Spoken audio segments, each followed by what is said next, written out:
क्या थी शोले के महबूबा सॉन्ग के पीछे की कहानी? कैसे किशोर कुमार से छीन ली गई उनकी महबूबा? क्या KGF 2 में फिर से होने वाली है चौथी बार महबूबा की धुन तैयार? हेलो दोस्तों, आप सभी का स्वागत है बॉलीग्राज स्टूडियोज में।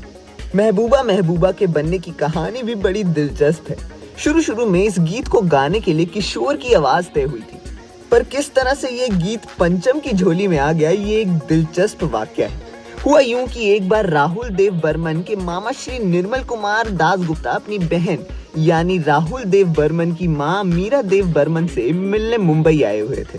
पंचम और उनके मामा के बीच में बहुत प्यार था। पंचम अपने मामा जी को मोनी दादू कहकर बुलाते थे, तो मामा जी अपने भांजे को टुबलू बुलाया करते थे। निर्मल मार्च 1975 को बम्बई अपनी बहन मीरा जी से मिलने आए। उन दिनों शोले के गीतों की रिकॉर्डिंग चल रही, तो एक दिन शाम को शोले के संगीतकार पंचम एक गीत का स्क्रैच रिकॉर्ड करके घर पहुंचे और उस स्क्रैच को अपने मामा जी को सुनाने के लिए व्याकुल थे। माँ से पता चला कि मामा जी छत पर चाय पी रहे हैं। पंचम सारा तामझाम लेकर छत पर ही पहुंच गए और अपने मोनी दादू को वहां स्क्रैच सुनाया। वो स्क्रैच था महबूबा गाने का। स्क्रैच उस जमाने में कोई भी डबिंग आर्टिस्ट या संगीतकार ही गा दिया करता था।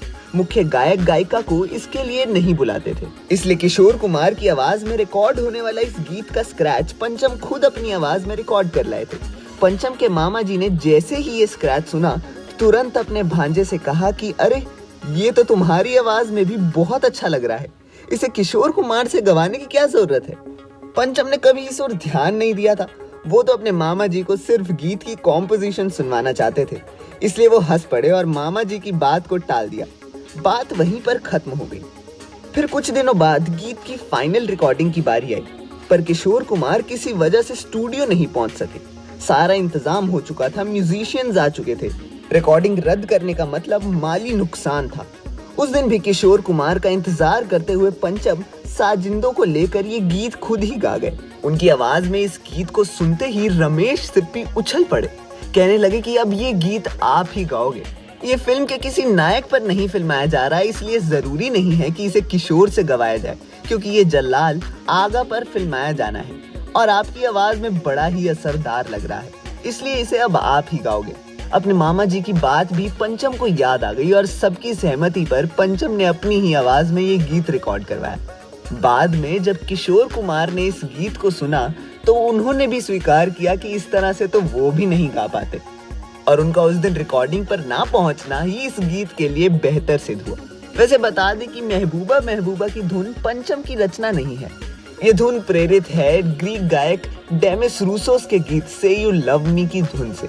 ये गीत जारी हुआ था साल 1974 में, यानी कि शोले के ठीक एक साल पहले।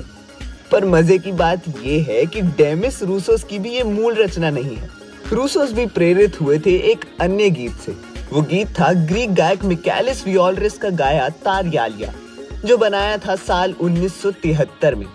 इस तरह से 1973 में तारयाला, 1974 में से यू लव मी और 1975 में महबूबा एक ही धुन पर बना और तीनों ही गाने बेहद कामयाब रहे। अब आप सोच रहे होंगे आज ये हो क्या गया है कि मैं शोले की बात क्यों कर रहा हूँ। तो मैं बता दूं कि खबरें हैं कि यश की ब्लॉकबस्टर फिल्म में दर्शकों को नोरा फतेही के जबरदस्त डांस मूव्स देखने को मिलेंगे। फिल्म के पहले पार्ट में जहां मौनी रॉय ने गली गली गाने में यश के साथ ठुमके लगाए थे, इस फिल्म में यश और नोरा फतेही कमरिया मचकाते नजर आएंगे। फिल्म के पहले पार्ट के आइटम सॉन्ग को लोगों ने खास पसंद किया था। इस खबर के बाद मौनी के फैंस को झटका लगना तय है। आपको बता दें कि फिल्म के दूसरे पार्ट में भी एक आइटम सॉन्ग होगा। ये गाना सुपर हिट फिल्म शोले के गाने महबूबा का रीमेक होगा। तो अब आप जान गए होंगे कि मैं इतनी देर से शोले की बात क्यों कर रहा था। अब नोरा को एक बार फिर 90 के गाने पर थिरकते हुए देखने के लिए हो जाएं तैयार। आप कितने एक्साइटेड हैं हमें कमेंट बॉक्स में जरूर बताएं और देखते रहिए हमारा चैनल बॉलीग्राज स्टूडियोज।